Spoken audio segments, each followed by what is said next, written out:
లో ఇది ప్రాముఖ్యమైన కార్యక్రమం. ఎందుకంటే ఇది చివరిలో లాస్ట్ 2 చాప్టర్స్. ఆ రివల్యూషన్ చాలా క్రిటికల్ అండ్ మోస్ట్ ఇంపార్టెంట్ అని చెప్పొచ్చు. ఈ కార్యక్రమాన్ని ఎలా ప్రారంభించాలనుకుంటున్నాను. రీసెంట్‌గా వచ్చిన భాగం నుండి ప్రారంభించాలనుకుంటున్నాను. ఒక న్యూస్ భాగం నుండి. ఒక ఫేమస్ రన్నర్ జీవిత సారాంశం. అతడు గోల్డ్ మెడల్ సంపాదించాడు. ది బెస్ట్ రన్నర్ అని. కానీ అతను సంపాదించిన సంపాదన మరియు సేవింగ్స్ అంతా ఒక స్కామ్‌లోనో, దేనిలోనో కోల్పోయాడు. తను పాపం ఎంతో కష్టపడి పరిగెత్తాడు, గోల్డ్ మెడల్ సంపాదించాడు. కానీ అతను దాన్ని నిలబెట్టుకోలేదు. అతను సంపాదించినటువంటి బహుమతులన్నీ పోగొట్టుకోవడం జరిగింది. ఈ న్యూస్ నేను చూసినప్పుడు కొంచెం వేరే యాంగిల్‌లో నాకు అనిపించింది. 'రెవల్యూషన్ చాప్టర్ 22ని అర్థం చేసుకునే వాళ్ళకు మనం పరిగెత్తడమే ఒక ప్రైజ్ కోసం. ఆ ప్రైజ్‌ని గురి చూసి పరిగెత్తినట్లయితే మిస్ చేయకుండా ఉండాలి అనుకోవడమే మన లక్ష్యం. ఈ రన్నర్ కాంటెస్ట్‌ని మనం గమనిస్తే ఇక్కడ గెలుస్తున్నాడు, మళ్ళీ ఓడిపోతున్నాడు కొన్ని విషయాలలో. ఈ 22వ అధ్యాయాన్ని మనం ఎలా ధ్యానించాలి? మరిప్పుడు మీరు చెప్పిన 100% కూడా ఎంతో ఆలోచించి ప్రతి ఒక్కరూ నిదానించవలసిన విషయం. ఎందుకంటే నేనేదో ఒక ఉద్దేశంతోనే పరిగెత్తున్నాను, ఉద్దేశం లేకుండా ఎవరు పరిగెత్తలేదు. ఆ ఉద్దేశాన్ని అచీవ్ చేయడానికి పరిగెత్తుతున్నాను. సో నాకొక ప్రకాశమైన భవిష్యత్తు కొరకు నేను పరిగెత్తుతూ ఉన్నాను. ఒకే రోజులో అది నా చేయి విడిచిపోయింది. కష్టపడిందంతా. 20 సంవత్సరాలు, 30 సంవత్సరాలు, 40 సంవత్సరాలు. నేనొక మెట్టు పైకి చెప్తాను. ఇప్పుడు నాకు తెలిసి లేక మీకు తెలిసిన సంఘటన అదే విధంగా నాకు కూడా. ఒక భర్త లేని తల్లి తన జీవితమంతా ఒక ఇన్సూరెన్స్ కట్టింది. మరి దాని ద్వారా కొంచెం కొంచెంగా చేర్చి ఆమె ఉద్దేశం నా వృద్ధాప్యంలో ఈ ఇన్సూరెన్స్ ఏమవుతుంది? కాపాడాలని. కాపాడుతుందని చెప్పి. ఆ తల్లి యొక్క ఒకే కుమారుడేం చేశాడు? ఆ తల్లి పూర్తి ఇన్సూరెన్సు ఒకే రోజులో క్లోజ్ చేశాడు. ఓహో! నువ్వు డబ్బు తీసిస్తేనే ప్రతి ఒక్కటి జరుగుతుందన్నప్పుడు సరే అబ్బాయి అడుగుతున్నాడే, ఇచ్చారు. బిజినెస్సో ఏదో ఒకదానికి అడుగుతున్నాడని నమ్మి ఇచ్చినప్పుడు ఆ డబ్బు ఒక రోజులోనే పోయింది. ఆ తల్లి యొక్క 30 సంవత్సరాల కష్టార్జితము ఒకే రోజు, ఒకే చెక్ క్లోజ్ అయిపోయింది. ఇది ప్రతి ఒక్కరి జీవితంలో ఒక్కో విధంగా ఉంది. మీరు చెప్పిన ఇదే కాన్సెప్టే వారి యొక్క అచీవ్మెంట్. వారు అచీవ్ చేస్తున్నారు. అవును. అయితే ముగింపులో వారికి అది దక్కలేదు, కోల్పోతున్నారు. కష్టం కూడా పడ్డారు. అవును. ఎందుకంటే ఆ స్పోర్ట్స్ మ్యాన్ యొక్క లైఫ్ ముగిసింది. తిరిగి అతని వల్ల ఆ స్థాయిలో ఆడలేడు, పరిగెత్తలేడు, హెల్త్ ఉండదు, వయసుండదు. ఈ విధంగా అనేక మంది తమ పరుగు అంతము వరకును. కాబట్టి ఇప్పుడు స్పిరిచువల్గా చూసినట్టయితే అనేక మంది 50, 60, 70 సంవత్సరాల వరకు నేను స్పిరిచువల్గా ఉన్నాను, దేవుడు నాకు అది ఇస్తాడు, ఇది ఇస్తాడు అనుకుంటున్నప్పుడు లాస్ట్ మినిట్లో నేను చేసిందల్లా తప్పే, ఇది సరికాదు, ఇది ఒక రాంగ్ కాన్సెప్ట్ని చూస్ చేసి నేనెక్కడికో పరిగెత్తాను అని వారి లైఫ్ను గురించి అనుకున్నప్పుడు ఒక 68, 70 సంవత్సరాల వృద్ధుడు మంచిగా డాక్టరేట్ పట్టాన్ని పొందుకున్నాడు. ఆయన ఒక మీటింగ్లో నన్ను చూశాడు. చూసినప్పుడు నాకైతే ఆయన అబ్బాయి వయసు అనుకోండి, ఆయనెంతో తగ్గింపుతో నాతో మాట్లాడాడు. ఇన్ని సంవత్సరాలు నేను తెలుసుకోని సత్యాన్ని ఇప్పుడు నేను తెలుసుకున్నానన్నాడు. అలా చెప్తూ అన్నాడు, ఒక ప్రక్క ఇన్ని సంవత్సరాలు వ్యర్థమైపోయింది, అయితే వేస్ట్ అయిపోయినా ఇప్పుడన్నా తెలుసుకున్నానే, అలా సంతోషిస్తున్నానన్నాడు. అనేక మంది తెలుసుకోకుండానే ఉన్నారు, తెలియకుండానే ముగిస్తున్నారు. రేపు రివార్డ్ అన్నప్పుడు ఏమి లేదని చెప్పినప్పుడు మీరు చెప్పినట్టుగా అండు చేయనే చెప్తున్నాడు. చేయలేదు. అదేవిధంగా దేవుడు ఒక న్యాయమైన ఒక త్రోవను, ఒక ఈక్వల్ ఇన్సెన్సివ్ ఫేర్ అని చెప్తారు. ఎలా అనగా మోషే చనిపోతాడు. యెహోషువకి ఆ యొక్క టోటల్ కమ్యూనిటీని విభజించబడింది.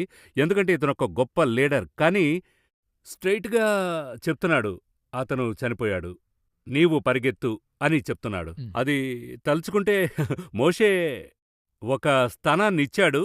నీవు ఉన్నావు కదా, నీవు ఉన్నావు కాబట్టి నీవు పరిగెత్తని చెప్తున్నాడు. అది తలుచుకున్నప్పుడే సరే దీన్ని మళ్ళీ తిరిగి చూడొద్దు అనే కాంటెక్స్ట్ వస్తుంది. మరొకటి, దేవుడు తన రిలే రేస్లో ఒకరి తర్వాత ఒకరిని నియమించుంటాడు. ఒక వ్యక్తి ముగిసిన తర్వాత దేవుని దగ్గర గేమ్ ముగిసిందని లేదు. అవును, అతనికి దాని గురించి తెలీదు. ఎందుకంటే మోషే చనిపోయాడు, అతడు ముగించేశాడు. ఇప్పుడు నువ్వు పరిగెత్తు. అందులో ఎందుకంటే దేవుని దగ్గర ఎండు లేదు, మన దగ్గర మాత్రమే ఎండుంది. ఎండ్ అనే కాన్సెప్ట్ నా దగ్గర ఉంది కదా, అలా ఎండు అనే కాన్సెప్ట్ దేవుని దగ్గర లేదు. ఎండు దేవునికి తెలియని విషయం. నాకు తెలుసు ఎండన్నది నా మనసులో నమోదు కావడం వల్ల నేను ఎండును గురించి భయపడుతున్నాను. దీని తర్వాత ఏంటి? నాకు గొప్ప ఆశ్చర్యం ఏంటంటే కొందరు తల్లిదండ్రులతో మాట్లాడుతుంటాను. వారి బిడ్డలకు ఒక 15 సంవత్సరాలు, 18 సంవత్సరాలు, 20, 25 సంవత్సరాలు ఉంటాయి. వారు చెప్తారు, నా తర్వాత నా బిడ్డలేమవుతారు, నా తర్వాత మరి. నేను బాగా ఆలోచిస్తా. ఎందుకు ఆలోచిస్తానంటే తల్లిదండ్రులు లేకుండా ఎంతోమంది బిడ్డలు ఏదో రీతిలో అడవి చెట్లు పెరుగుతున్నట్టుగా వృద్ధి చెందుతున్నారు మ్మ్. కదా. మీరు దేవుణ్ణి ఎరిగి ఉన్నారు, మీ బిడ్డ దేవుణ్ణి ఎరిగాడు. మీరు ఒకవేళ లేకపోతే మీ బిడ్డలు అంతటితో ఎండ్ అవుతారా? There is no end. Right. దేవుడు ఆ తర్వాత మరొకరిని కొనసాగిస్తాడు. మ్మ్. హార్ట్ బీట్ ఇచ్చినవాడు వారి లైఫ్ బీట్ ని చివరి వరకు కొనసాగిస్తాడు. కరెక్ట్. మనకి ఆ ఎండ్ అనే కాన్సెప్ట్ మనసులో పడిన వెంటనే మ్మ్. నేను నా ఎక్స్పీరియన్స్ తో పిల్లల్ని చూస్తున్నాను, నా తర్వాత నా పిల్లలు ఏమవుతారు? మ్మ్. నేనెప్పుడు నా పిల్లలతో చెప్తా, ఈ తండ్రిగా భూమిని వదిలి వెళ్ళిపోతాను, యేసయ్య చివరి వరకు కూడా ఉంటాడు, పట్టుకోండి అని చెప్తా. అదే నిజమైన అదే truth. వాస్తవం. నేను ఇక్కడొచ్చి కూర్చున్నాను, బై గాడ్స్ గ్రేస్ చెప్తున్నాను. శుభవార్తలో అశ్విన్తో మాట్లాడుతున్నానంటే purely by God's grace, by Jesus Christ వల్ల కూర్చున్నానే గాని ఎల్స్ నో అదర్వైజ్. మ్మ్. ఎందుకంటే ఈ చోటికి రావడానికి నా వేరే దారి లేదు. దేవుడిచ్చి కూర్చోబెడితేనే అవుతుంది. మ్మ్. నన్ను కూర్చోబెట్టిన దేవుడు నా పిల్లలు అవసరమైతే ఒక చోట కూర్చోబెడతాడు, వదిలిపెట్టాడు. మ్మ్. There is no end. నేనెప్పుడు తలుచుకుంటాను దేవుడి దగ్గర ఎండ్ లేదు, గాడ్కి ఎండ్ లేదు. Eternal God, God has no beginning and no end. మ్మ్. ఆ విధంగానే మనం చూడాలి. మన పందెంలో మనం మన correct. పరుగును మనం సరిగ్గా పరిగెడితే చివరిగా మనకు రివార్డ్ దొరుకుతుంది. చాప్టర్ 22 చివరి అధ్యాయం. ఇందులో మనం ఏం ఎదురు చూడొచ్చు? నాకు లాస్ట్ చాప్టర్ అన్నప్పుడు ఒక ప్రక్క మనం కంక్లూషన్కి వస్తున్నాం, అవును. మరొక ప్రక్క కొంత భౌతికంగా చెప్పాలంటే ఆ, ఒక గొప్ప పరుగును పరిగెత్తించాడు దేవుడు. అవునవును. Now we're coming to an end. ఒక ప్రోగ్రామ్ యొక్క ఎండ్కి వచ్చేసామన్న సంతృప్తి ఉంది. అవునవును. More than I think we have done more than 100. Season 2 season 2 యొక్క కంక్లూషన్కి వచ్చాము. అవును. థర్డ్ సీజన్ లోకి అవునవును. అడుగు పెడుతున్నాం. ఆ ప్యూర్లీ గాడ్స్ గ్రేస్ ఎంతో సంతోషం. 22 అన్నది వచ్చి అది బైబిల్ కంక్లూషన్ మాత్రం కాదు, రెవల్యూషన్ యొక్క కంక్లూషన్ మాత్రం కాదు, టోటల్ వరల్డ్ యొక్క కంక్లూషన్ అందులో ఉంటుంది. ఆ తర్వాత ఇటర్నల్ స్టార్ట్ అవుతుంది. అప్పుడు ఎలాగా first chapter second chapter of Genesis ఎట్లాగ ఇటర్నల్లో ఉండిందో థర్డ్ చాప్టర్లోనే డెత్ వచ్చింది. డెత్ వస్తేనే ఎండ్ వస్తుంది. ఆరంభము ముగింపు అంతా కూడా అక్కడే వస్తుంది. బట్ ఫస్ట్ చాప్టర్లోనే టైం ఉండింది. 1:1 ఆదిలో అన్నప్పుడు టైం, అవును. అయితే ఎండ్ లేదు టైంకి. ముగింపు లేకుండా స్టార్టింగ్ ఉండింది. ఇటర్నల్ దానికి పేరు. ఇందులో కూడా అదేలాగా ఒక ఇటర్నల్. దీనిలో వచ్చి ఎండు లేనిది, అయితే ఎండైన బుక్, ఎండైన చాప్టర్. సో ఇందులోనూ దాని గుర్చే అనేక విషయాలు దేవుడు మాట్లాడాడు. అతి ప్రాముఖ్యంగా ఎవరెవరు హెవెన్కి వెళ్తారు, ఎవరెవరు హెవెన్కి వెళ్లరు అన్నది స్పష్టంగా రాయబడింది. 15వ వచనంలో కుక్కలును, మాంత్రికులును, వ్యభిచారులును, నరహంతకులును, విగ్రహారాధకులును, అబద్ధమును ప్రేమించి జరిగించు ప్రతివాడును వెలుపట నుందురు అని ఉంది. ఇక్కడ ఒక అబద్ధం ఉంది. అవును, ఇక్కడ దాని గురించి ఉంది. ఇందులో ఒక వివరణము మనము విశ్వాసి. మన విశ్వాసులకు, వీక్షకులకు చెప్దాము. అదేంటని అడిగితే 15th వర్స్లో కుక్కలును అని ఉంది కదా. ఈ కుక్కలును అనే కాన్సెప్ట్ వచ్చి ఎందుకు అంతా కూడా మనిషిని గురించి చెప్తూ హఠాత్తుగా ఒకటి మాత్రం కుక్కను కూర్చుంది. కొంచెం ఆడుగా ఉంటుంది ఆ వర్డ్. అవును. ఎందుకు వేరుగా కుక్కను కూర్చి ఉంది అంటే పిల్లి వెళ్తుందా? యాక్చువల్గా ఆ మాట ఏంటంటే కుక్కలన్నందుకు ట్రాన్స్లేషన్లో కుక్క వంటి కార్యాలు చేసేవారికి తెలియజేయబడినటువంటి ఒక కాన్సెప్ట్ అది. లేవ్యకాండంలో దేవుడు ఒక కాన్సెప్ట్ చెప్తాడు. అంటే వ్యభిచారులను అనే కార్యాన్ని చెప్తూ పురుషగామిగా అనే మాటను చెప్తాడు. అలా చెప్పి వీరిద్దరి యొక్క సొమ్ము కానుకకు రాకూడదని చెప్తాడు. ప్రాస్టిట్యూట్స్ది, పురుషగామిగా ఉండేవారిది రాకూడదంటాడు. అప్పుడు ఆ సొమ్ము రాకూడదన్నందుకు ఆ పై వచనంలో ఏం చెప్తాడంటే కుక్క విలువనే గాని మ్రొకుబడిగా రాకూడదంటాడు. యాక్చువల్గా తర్జుమాలో ఉండేటువంటి మిస్టేక్. సో ఇది వచ్చి కుక్క కాదు, అది నమోదు చేయడానికే ఈ మాటను నేను చెప్తూ ఉన్నాను. తర్వాత ఎవరెవరు ఉంటారు అని అడిగినట్లయితే అందరిని గురించి వాక్యం స్పష్టంగా చెప్తుంది, వెలుపట ఉందురు అని ఉంది. So they don't have any rights at all to get into the హెవెన్లో వెళ్లడానికైనా ఎటువంటి అవకాశం లేదు అని వాక్యం చెప్తుంది. 16వ వాక్యం, సంఘముల కోసము ఈ సంగతులను గూర్చి మీకు సాక్ష్యమిచ్చుటకు యేసు అను నేను నా దూతను పంపి ఉన్నాను. సో ఇది స్పష్టముగా ఈ బుక్ రాయబడింది సంఘము కోసం. అనేకసార్లు మనం మరల చెప్తాము, ఇది సంఘము చదవవలసిన పుస్తకం, చర్చ్ లోకానికి చెప్పవలసిన పుస్తకం. ఇప్పుడు అనేక సంగతులు లోకానికి చెప్పి సంఘములోనికి తెస్తాం, అది గాస్పల్. బట్ దీన్ని చర్చ్ లోపల మాట్లాడి హెవెన్కి తీసుకెళ్ళాలి. Second phase. ఈ సెకండ్ ఫేజ్లోనే మనము ఎక్కడో కొంత ఇదవుతున్నాం, లేగవుతున్నాం అంటున్నాను. ఎందుకంటే లోనికొచ్చిన తర్వాత సెకండ్ ఫేజ్ యొక్క పని ఏమై ఉంటుంది? సాధారణంగా మీరు చూస్తే ఏ ఒక ప్రోడక్టును రా మెటీరియల్గా ఉండి రాను రాను ఫైన్ ట్యూనింగ్ అవుతుంది, అవును, పర్ఫెక్ట్గా అవుతూ ఉంటుంది. పర్ఫెక్ట్ అవుతూ ఉంటది. ఒక ఇనుము ఒక కారు చేయబోతున్నారు, ఇనుము రా మెటీరియల్గా వస్తుంది లోనికి, వచ్చి తయారవుతుండగా షేప్ అవుతుంది. షేప్ అవుతూ చివరికి ఒక ఆ కస్టమర్ చేతికి అప్పగించేంత వరకు ముందు కూడా క్వాలిటీ కంట్రోల్ వారు మొత్తాన్ని చెక్ చేస్తారు. చిన్న చిన్న స్క్రాచెస్ ఉన్నవా అని చెక్ చేసి ఏది లేదంటేనే వారు అప్పచెప్పగలరు. అవునా? అవును, అప్పుడు పోను పోను సెకండ్ ఫేజ్ థర్డ్ ఫేజ్ అన్నప్పుడు ఫైన్ ట్యూనింగ్ అవ్వాలి. ట్యూన్ అవుతుంది. అయితే విశ్వాసులు అలాగ అవుతున్నారా అన్నదే ప్రశ్న. మనం అలా అవుతున్నామా? బయట నుండి లోనికొచ్చాం, యేసును అంగీకరించి మనం అందరం చర్చిలోనికొచ్చాం. ఇక్కడి నుండి మరొక లెవెల్కి వెళ్తున్నప్పుడు నేను దీనికంటే కూడా ఫైన్ ట్యూనింగ్ అవుతున్నానా, లేదా నేనందులో నుండి కొంత డైల్యూట్ అవుతున్నానా? ఈ కాన్సెప్ట్నే యోచించాలి. ఈ అధ్యాయం పూర్తిగా ఫైన్ ట్యూనింగ్ గురించి మాట్లాడుతుంది. ఆ 11వ వచనం, అన్యాయం చేయవాడు ఇంకనూ అన్యాయమే చేయనిమ్ము, అపవిత్రుడైన వాడు ఇంకనూ అపవిత్రుడుగా ఉండనిమ్ము, నీతిమంతుడు ఇంకనూ నీతిమంతుడుగాను, పరిశుద్ధుడు మరింకా పరిశుద్ధతలోనికి. ఇందులో ఒక ప్రశ్న ఉంది చూడండి. ఎన్ని రోజులు మిమ్మల్ని కాపాడుతాను కాపాడుతాను అనే ఒక సువార్త, ఇది కొంచెం వేరుగా ఉంది. తప్పు చేస్తుంటే చెయ్యని అని చెప్తోంది. ఎన్ని రోజులు కాపాడుతాను అనే పరిస్థితి మారుతోంది. ఆ ఆ ఈ రెండిటిని మనం మాట్లాడదాం. ఒకటి, మీరు చెప్పేటువంటి ఒక సమాధానం. మీరెక్కడ ఒక చోట తీర్మానానికొస్తారు? యాజ్యూషువల్గా ఒక తండ్రిగానో ఒక సరాసరి వ్యక్తిగా అతన్ని మార్చలేం. మీరు డిసైడ్ చేశారు, ఇక దీనిపైన ఏం చేయలేం. మార్చలేమబ్బా, ఇంకా కష్టం. మార్చలేము అని నిర్ణయించే పరిస్థితికి వస్తాం. ఇప్పుడు మీ ఆర్గనైజేషన్లో sound works, light works, edit works అంటూ అనేక డిపార్ట్మెంట్లు ఉన్నాయి. మీరు మీ యొక్క డిజైన్ని మైండ్లో పెట్టుకుని అది వారికి చెప్తారు. దాని రూపకల్పనను తీసుకొచ్చిన తర్వాతే కొంత ఫైన్ ట్యూనింగ్ చేస్తారు. లేదు ఇంకా కొంచెం చెయ్యి, ఇంకా కొంచెం ఇలా చెయ్యి, అలా చెయ్యి. వారి దగ్గర ఆ కెపాసిటీ లేకపోతే ఏం చేస్తారు?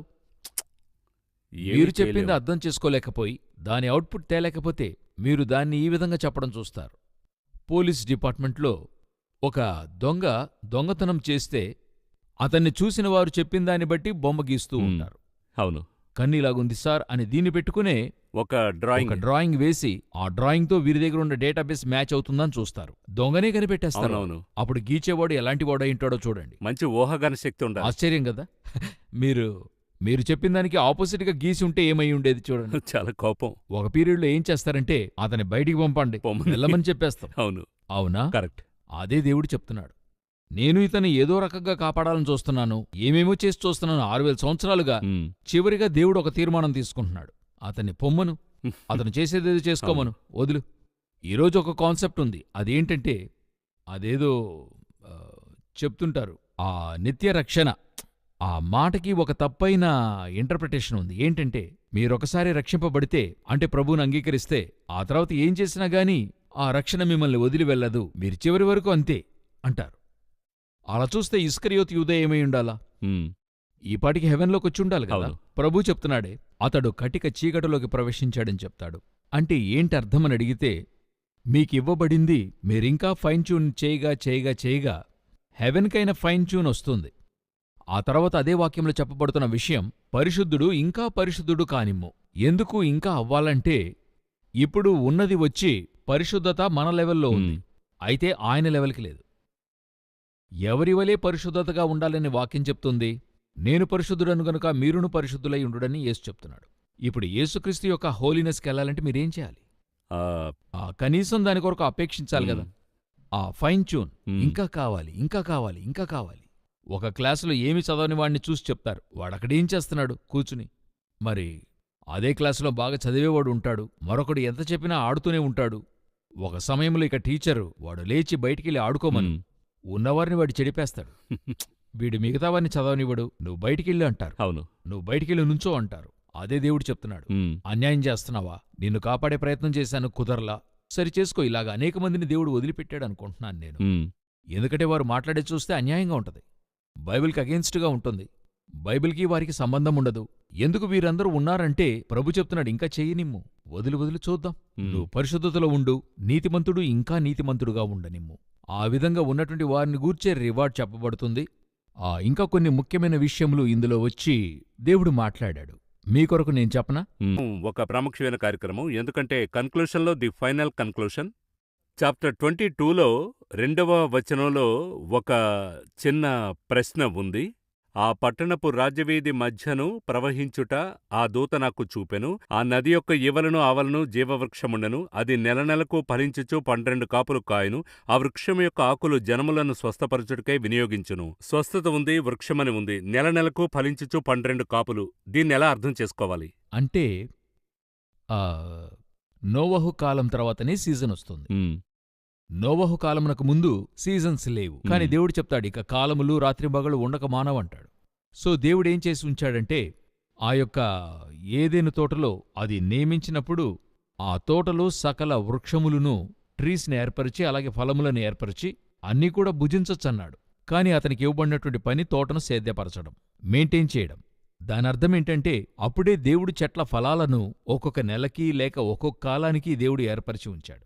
ఆ తర్వాతే నోవహు కాలములో ఆ శీతోష్ణాలకు తగినట్టుగా సమ్మర్ ఫ్రూట్స్, సీజనల్ ఫ్రూట్స్ అని మనం ఈరోజు చెప్తున్నాం కదా, ఇవొచ్చి ఆఫ్టర్ 2000 years ఏర్పడే, అంటే మోడిఫై అయింది. సో ఇప్పుడొచ్చి దేవుడు ఇందులోకైనటువంటి ఒక స్పిరిచువల్ మీనింగ్ ఏంటని అడిగినట్లయితే వీరికొచ్చి చెప్తున్నప్పుడు సకల విధములైన ఫలాలను భుజించచ్చు అంటున్నాడు కదా.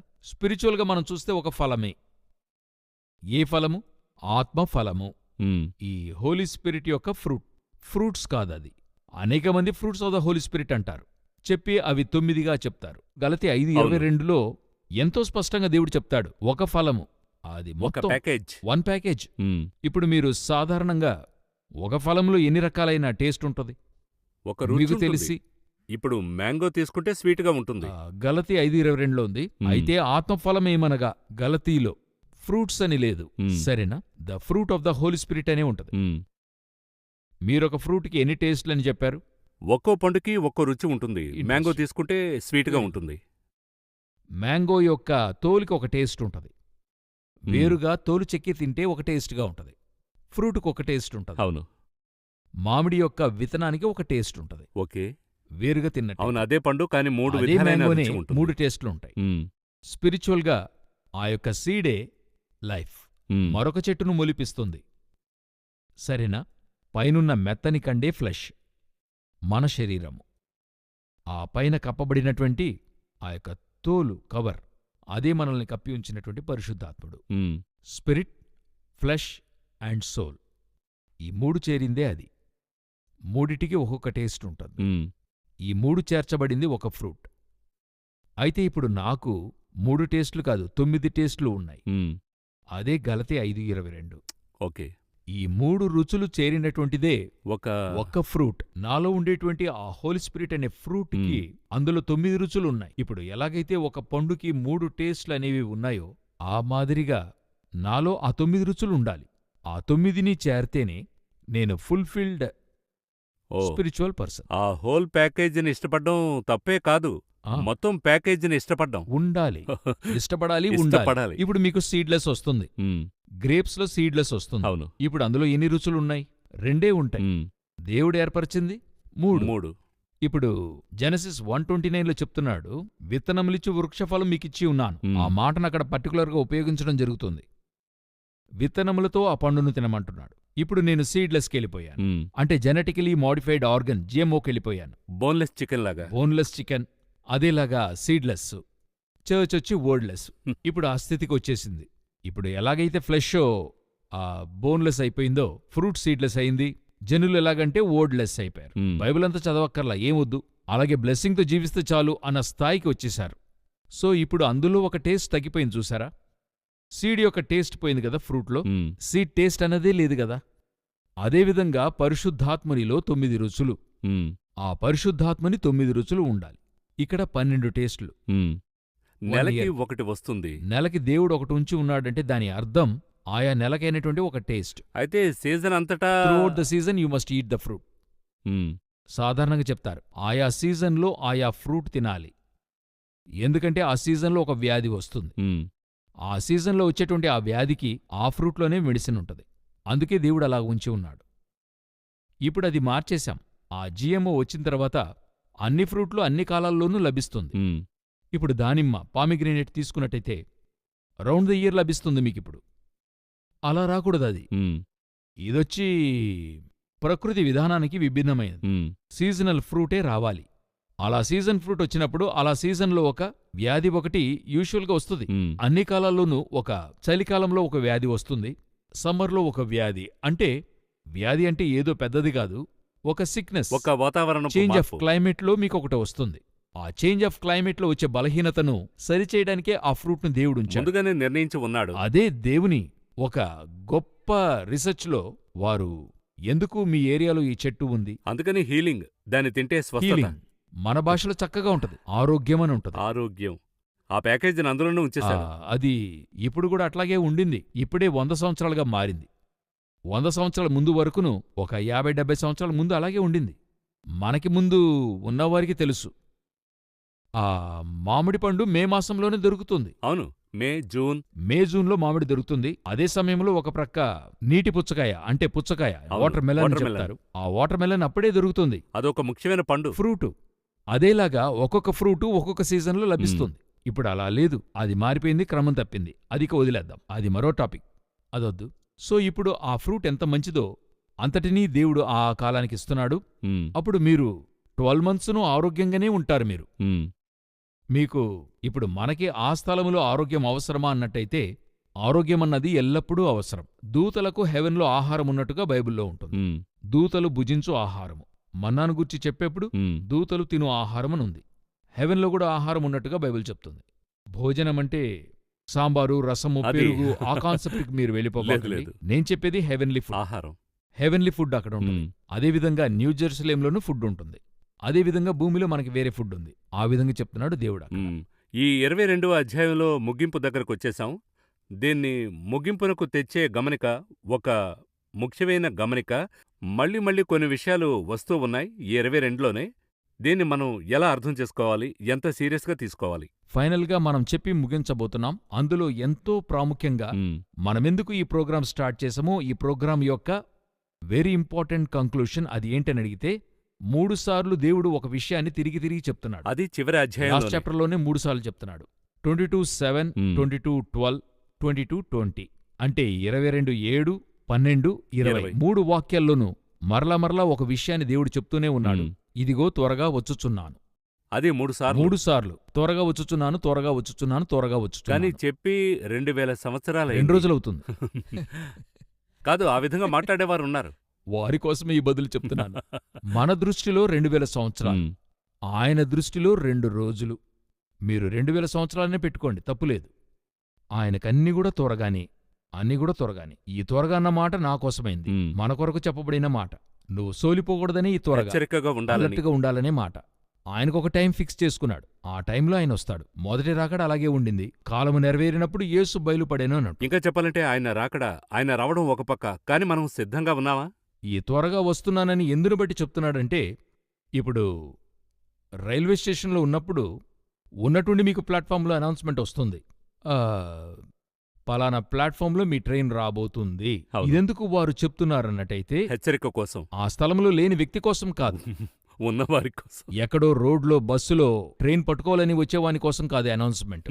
ఆ అనౌన్స్మెంట్ ఎవరికంటే ఆ ప్రాంగణంలో కూర్చున్న వారికి, వేచి ఉన్నవారికి. పడుకున్న వారికి, కొంత అలసటగా కూర్చున్న వారికి. నీవు ఎదురు చూస్తున్న ట్రైన్ వస్తుంది, అలర్ట్ అవ్వు. ఎందుకంటే ఆ ట్రైన్ కొంతసేపే నుంచి ఉంటది. మేబీ 1 మినిట్ కావచ్చు, మిస్ చేస్తారని. మిస్ చేస్తారేమో, 2 మినిట్స్ నుంచోవచ్చు. అందుకే ఆ అలర్ట్. ఆ ట్రైన్ దగ్గరకొచ్చే కొద్దీ ఆ అలర్ట్మెంట్ యొక్క టైం తగ్గిపోతుంది. రిపీటెడ్గా చెప్తుంటారు. అవును. రిపీటెడ్గా చెప్తున్నారంటే ఏంటి అర్థమంటే ఆ ట్రైన్ చాలా దగ్గరకు వచ్చేసిందని అర్థం. మనం అనేకసార్లు గమనించొచ్చు, ఆ ట్రైన్ వచ్చి అలా నుంచునేంత వరకు కూడా చెప్తూనే ఉంటారు. అవును. మరి ఇంకా ఏ చాప్టర్లో కూడా లేకుండా ఈ చాప్టర్లో 3 సార్లు మరల దేవుడు అప్పుడు అది చెప్తున్నాడు. ఎంతవరకు? అప్పుడు ఎంత త్వరగా రాని ఉన్నాడో మీరు చూడండి. We need to be ready. ఇన్ని ప్రోగ్రామ్స్, ఇన్ని కార్యాలు దేవుడు అవి ఎందుకు ఇచ్చాడంటే దానికి ఒక కారణం, ఒకే ఉద్దేశమని చెప్పచ్చు. ఆయన వస్తున్నాడు, ఆయన రాకడలో మనమందరం వెళ్ళాలి. అందుకే ఇన్ని దేవుడు చెప్పించాడు. మారానాథ అను ఒక అర్థం, ఒక శక్తివంతమైన అర్థం కదా. అవును. ఆ వర్డొచ్చి ఇప్పుడు మీరు చెప్పినటువంటిది చాలా ప్రాముఖ్యమైంది. ఒక కాలములో ఈ త్వరగా వచ్చుచున్నాడనేటువంటి ఆ మాటే విశ్వాసులను నిలదొక్కేలా చేసింది. అంటే ఏం చేసేవారంటే చెరలో బంధించి కొట్టేవారట. కొట్టి మరో వ్యక్తిని కొట్టడానికి తీసుకెళ్తారట. ఇతని కొట్టి ఎత్తుకుని వస్తారట. ఎత్తుకునొచ్చేప్పుడు ఈ దెబ్బలు తగిలించుకున్నవాడొస్తున్నాడు గదా, వెళ్లే వ్యక్తికి చెప్పే ఒకే మెసేజ్ మారనాథ. వదలద్దు, యేసు త్వరగా వస్తున్నాడు, చచ్చినా దిగులు పడద్దు అని ఆ మాట చెప్పి వెళ్లడం జరుగుతుంది. జైల్లోని జరిగే సంభవం ఇది. అతని తీసుకెళ్లి యేసును తృణీకరించమంటారు, చెప్తారు, అన్నీ చేస్తారు. తిరిగి అతన్ని కొట్టి బయటికి తీసుకొచ్చేప్పుడు, మరో వ్యక్తిని తీసుకెళ్లేప్పుడు ఆ దెబ్బతిన్న వ్యక్తి వ్రేలాడుతూ చచ్చే పరిస్థితుల్లో చెప్తాడు మారనాథ అనే ఒకే ఒక వర్డ్, వదలద్దు, యేసు రాబోతున్నాడు, వదలద్దు అని చెప్పి పంపుతాడు. ఆ ఒక్క మాటే అతని దెబ్బలకు కారణమై, ఆ దెబ్బతిన్న పరిస్థితిలో విశ్వాసమునకు కారణమై, ఇన్ని దెబ్బలకి మధ్య యేసు తిరిగి వస్తాడు, వెళ్ళిపోదాము, చచ్చినా వెళ్ళిపోతామని నిలబెట్టింది ఈ వర్డ్. సో ఒక భావయుక్తమైన మాటది, ఒక ఇమోషనల్ ఫీలింగే. యేసు వచ్చినప్పుడు మరింక ఇమోషనల్ అవుతాం, ఎందుకంటే ఇన్ని రోజులు మనం వేచి ఉన్నాం కదా. So we want to be in that part. చాలా ధన్యవాదాలు బ్రదర్ జగన్. చాలా విషయాలు నేర్చుకున్నాం, చాలా విషయాలు నేను నేర్చుకున్నాను. అది మాత్రం కాక ప్రేక్షకులు విడవకుండా క్రమంగా చూస్తున్నారు. టీవీలో మాత్రం కాదు, హిందీ భాషలో, తెలుగులో, దేశమంతటా, యూట్యూబ్లో, ప్రపంచమంతటా చూస్తున్నారు. చాలా ప్రశ్నలు వచ్చాయి, వీలైనంత వరకు జవాబులు చెప్పాం. ఇప్పుడు ఏంటి విచారం అనేది ఒక పక్క, కానీ ఇంకొక సంతోషం ఉంది. ఈ కార్యక్రమాలన్నీ ముగింపుకు వచ్చాయని కొంతమంది ప్రేక్షకులు విచారించొచ్చు. మనకి ఈ కార్యక్రమం ఇంచుమించు సీజన్ 1, సీజన్ 2 అని వచ్చినప్పుడు 120, 130 కార్యక్రమాలు చేసి ఉన్నాం. ముగింపుకు వచ్చాం అని అనుకున్నప్పుడు ఒక విధమైన, కానీ ఇది ముగించలేదు, ఇక నుంచే ప్రారంభం అనుకున్నప్పుడు మరొక సంతోషం ఉంది. అయితే మీ యొక్క ఆలోచన ఏంటి? ముగింపుగా మీరు వ్యక్తిగతంగా అనుకున్నది ఏంటి? లేదిది బైబిల్ ముగియదు, మనము ముగించబోయేది ముగించేది లేదు. వచ్చేంతవరకు పరిగెత్తాలని దేవుడు పిలిచాడు, అవునా? కరెక్ట్. సో ఒకవేళ ఈ భాగంలో ఇందులో ఉండేటువంటి మరికొన్ని ప్రత్యక్షతలు ప్రోగ్రాం ముగింపునకొచ్చాం కదా, బట్ నేనేమనుకుంటున్నానంటే తిరిగి మరి మరొక భాగములో మరొక విషయాన్ని గూర్చి తిరిగి వీరిని కలవడానికి ప్రభు చిత్తమైతే వస్తాం. మనం ఒక చిన్న ప్రార్థనతో ముగిస్తే బాగుంటుంది అనుకుంటాను. మరి ఎంతగానో దేవుడు ఇది జరిగించి ఉన్నాడు. So will pray for this program. మనకి ఇందులో ఎంతో మంది సహాయపడ్డారు, అన్నిటికి మించి దేవుడు ఇంతమంది వ్యూవర్స్నిచ్చాడు. Let's pray for them brother. మా సర్వశక్తిమంతుడైన తండ్రి, ఈ అద్భుతమైన సమయం కొరకు వందనాలు. మీ వల్ల అసాధ్యమైనటువంటి కార్యం ఏది కూడా లేదు తండ్రి, మీరు లేకుండా మేము ఏది కూడా చేయలేమయ్యా. దేవా, ఈ ప్రోగ్రామ్స్ 2 సీజన్గా 2 కంక్లూషన్స్గా ప్రసారం చేయటానికి మీరు కృప చూపించారయ్యా, మీకే స్తోత్రం. ప్రభువా, ఇంకను మీ నామమును మహిమపరచడానికి, మీ వాక్యములోని మహత్తరమైన విషయాలు ప్రజలకు అందించడానికి మీరు మాకు అనుగ్రహించిన తరుణాన్ని కొరకు మీకు స్తోత్రమయ్యా. అనుగ్రహించిన దయను బట్టి మీకు వందనాలయ్యా. ప్రభువా, ఈ శుభవార్త ఛానల్ కొరకు, ఈ సంస్థ కొరకు, ధైర్యమంకుల కొరకు, అశ్విని కొరకు ప్రభువా, దీని వెనుక ఉండి పనిచేస్తున్న ప్రతి ఒక్కరి కొరకును మీకు స్తోత్రమయ్యా. ఒక్కొక్కరిని ఆశీర్వదించండి. అన్నిటికీ మించి ఎవరికి ఇది అందించాలని మీరు ఇష్టపడ్డారో ఇది చూసే ప్రతి ఒక్కరి కొరకు ప్రభువా, ఒక్కొక్కరిని ఆశీర్వదించండి. వారు అర్థం చేసుకునేలాగున ఇంకను వారి హృదయాలు పదిలపరచుకోవడానికి సహాయపడండి. మీరు మాత్రమే మహిమ పొందుదురుగాక. మీ చిత్తమైతే త్వరగా మేము మరలా కలుసుకోవడానికి కృప చూపించండి. మా ప్రభువైన యేసుక్రీస్తు నామమున తండ్రి, ఆమేన్.